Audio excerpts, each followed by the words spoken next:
नमस्कार दोस्त, आपका स्वागत है हमारे यूट्यूब चैनल रितेश एकेडमी और मिशन सिलेक्शन में। आज हम लोग हिंदी के दूसरे टॉपिक पे आ गए हैं, समास। आज हम लोग चर्चा करेंगे समास पे। आप लोग और सब मस्त चल रहा होगा पढ़ाई। अच्छा, ये बता दें कि हिंदी में किस में काम आएगा। यूपी टेट, यूपीएसआई, EMRS, मतलब इवन जहाँ भी हिंदी पूछे आते हैं उनके आज हम इस समास के बारे में कुछ प्रश्नों को भी देखेंगे समास के आधारित पे, वो चाहे PYQ के हों चाहे प्रैक्टिस से संबंधित हो। तो सबसे पहले हम लोग देखें समास क्या है। आपने इससे पहले संधि को देखा होगा, संधि को जानते होंगे। वर्णों के मेल को संधि कहते हैं, ठीक है। ये वर्णों के मेल को क्या कहते हैं? संधि। तो समास में क्या है? ये शब्दों का मेल है, ठीक है। शब्दों के मेल को समास कहते हैं, शब्दों का मेल होगा यहाँ पे। तो ऐसा समझिए कि आपने पहले संधि पढ़ा है तो वहाँ वर्णों को जोड़ा जाता था, तो यहाँ पे क्या करेंगे हम लोग? शब्दों को जोड़ेंगे। परिभाषा क्या है? संक्षिप्तीकरण को समास कहते हैं। अगर किसी चीज़ को हम संक्षिप्त कर दें, छोटा कर दें, या संक्षिप्तीकरण करने की प्रक्रिया क्या समास कहलाती है? देखिए, दो या दो से अधिक शब्दों का परस्पर संबंध बताने वाले शब्दों या फिर कारक चिन्हों का लोप होने या दो से अधिक शब्दों से अगर मेल कर दिया जाए, एक बना दिया जाए, तो क्या कहलाते हैं? समास। जैसे इसमें लिखा है दया का सागर है, दया का सागर इसमें लिखा हुआ है ये।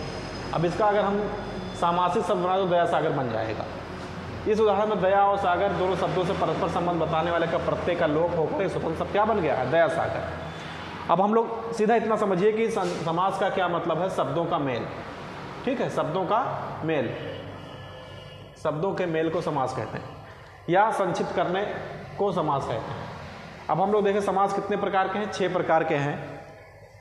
इसमें से कौन कौन से? द्वंद्व समास है, द्विगु समास है, तत्पुरुष समास है, कर्मधारय है, अव्ययीभाव और बहुब्रीहि समास। आइए सबको अब हम एक बार देखें। सबसे पहले द्वंद्व समास है। जिस समास में पूर्व पद और उत्तर पद, यानी 2 पद हैं, पूर्व पद और उत्तर पद दोनों प्रधान हैं, अर्थ की दृष्टि से दोनों का स्वतंत्र अस्तित्व हो, उनके मध्य संयोजक शब्द का लोप हो, वह द्वंद्व समास कहलाता है। इसमें दोनों पद क्या होंगे? दोनों पद प्रधान होंगे। पूर्व पद और उत्तर पद दोनों ही पद प्रधान हैं। जैसे माता और पिता, जितना माता का है उतना पिता का है। माता और पिता ये क्या है? द्वंद्व समास के उदाहरण हैं। राम कृष्ण, देश विदेश, लोटा डोरी, हरिशंकर, धनुर्बाण, ठीक है। धनु और बाण, धनुष और बाण, ये क्या है? इस समय में क्या है? द्वंद्व समास है। गौरी शंकर, राम कृष्ण, राधा कृष्ण, सीताराम, तो ये द्वंद्व समास के उदाहरण हो गए। इसमें क्या है? दोनों पद होंगे प्रधान। पूर्व पद और उत्तर पद दोनों पद क्या रहेंगे? प्रधान रहेगा। अब आगे हम अगले समास को देखें, द्विगु समास। ये इसमें संख्यावाची द्विगु, जहाँ पे जिस समास में पूर्व पद संख्यावाचक हो, मतलब शुरुआत के जो पद हैं वो संख्यावाचक हो, तो द्विगु समास होते हैं। जैसे नवरत्न, 9 रत्नों का समूह, सप्तद्वीप, 7 द्वीपों का समूह, तिराहा, 3 राहों का समूह, चौराहा 4 राहों का समूह है। त्रिवेदी है, 3 वेद को जानने वाला, चतुर्वेदी 4 वेद को जानने वाला, नवरत्नों का समूह, द्विवेदी, पंसेरी, सप्तई। इस प्रकार से सभी क्या हैं? ये द्विगु समास के उदाहरण है। अब हम लोग तत्पुरुष समास को देखें, आगे देखें तत्पुरुष समास को। देखिए, जिस समास में पूर्व पद गौड़ तथा उत्तर पद प्रधान हो, इसमें जो उत्तर पद होगा वो प्रधान होगा, तत्पुरुष समास कहलाता है। दोनों पदों के बीच परसर्ग का लोप होता है, मतलब विभक्ति का लोप होता है। कठफोड़, काठ को फोड़ने वाला, ठीक है। कठखोदवा, काठ को खोदने वाला। शरणागत, शरण में आया हुआ। देशागत, देश को गया हुआ। इसमें विभक्ति के अनुसार चलता है। जैसे देश को हैं, शरण को आया हुआ या शरण में आया हुआ। मरणासन, मरण को आसन। जग सुहाता, जग को सुहाने वाला। तो इसमें क्या है? उत्तर पद प्रधान होंगे। स्वर्ग, स्वर्ग को गया हुआ। जितेंद्रिय, जितेंद्रियों को जीतने वाला। मोक्ष प्राप्त, विदेश गमन। ये थोड़ा इसमें कम कंटेंट है, अभी हम प्रैक्टिस से इसको पूरा करेंगे, ठीक है। इसमें उदाहरण और उसकी परिभाषा बहुत ही नॉर्मल दिए गए हैं। चलिए, इसमें कर्मधारय को देखिए। कर्मधारय जिस समास में पूर्व पद विशेषण और उत्तर पद विशेष हो, कर्मधारय समास कहलाता है। तो इसमें देखिए, विशेषण और विशेष, विशेषण क्या होते हैं और विशेष क्या होते हैं? विशेषण तो आप लोग पहले से जानते हो, किसी की विशेषता बताए, संज्ञा की विशेषता बताए। जैसे इसमें है काली मिर्च, तो मिर्च की विशेषता बता रहा है। मिर्च कैसी है? काली है। तो इसमें विशेषण और विशेष आप लोग देख लेना। ये कर्मधारय है। नीलकमल, नीला है कलम, जो नीला है जो कमल। नील गाय है, नीली है गाय। पीताम्बर है, पीतम अमरम यस्सा, या पीतला है कपड़ा जिसका, या पीत है जो अंबर। मंद बुद्धि, जिसकी बुद्धि मंद हो। महान है जो सागर, महासागर। शीतोष्ण, जो शीत है जो उष्ण है, या जो शीत है या उष्ण नहीं है।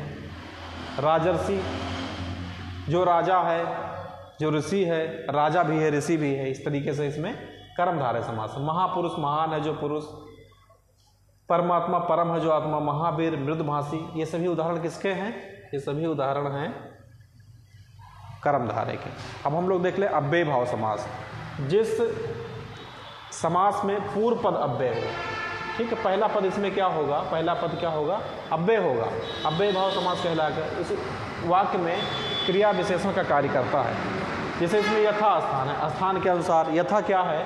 यथा आपका अव्यय है। ऐसे रातों रात, रात ही रात में, आजन्म, जन्म से लेकर मृत्यु तक, प्रतिदिन, यथाशक्ति, भरपेट, हाथों हाथ, यथासंभव, इन सभी में अव्यय भाव समास है। ये सब अव्यय भाव समास के उदाहरण हैं। अब आगे हम लोग देखें बहुव्रीहि समास। बहुव्रीहि समास में ज़्यादातर देवताओं के नाम होते हैं, ये ट्रिक से आप लोग देखना, और भी इसका भी परिभाषा। जिस समास में दोनों पदों के माध्यम से एक विशेष तीसरे अर्थ का बोध होता है, बहुव्रीहि समास कहलाता है।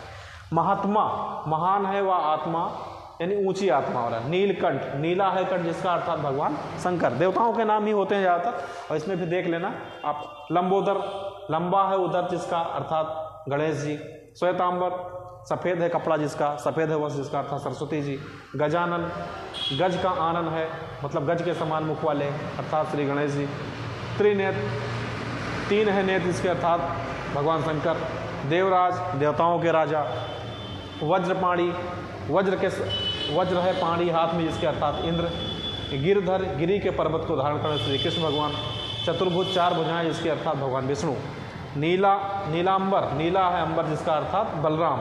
नीलकंठ, नीला है कंठ, जिसका अर्थात भगवान शंकर। ये बहुव्रीहि समास हो गया। इस प्रकार से हमने सभी समास पे चर्चा किया। अब इसके PYQ के प्रश्नों को हम हल कर दें तो हमको समझ में आएगा कि हाँ, इससे किस प्रकार से प्रश्न पूछे जाते हैं।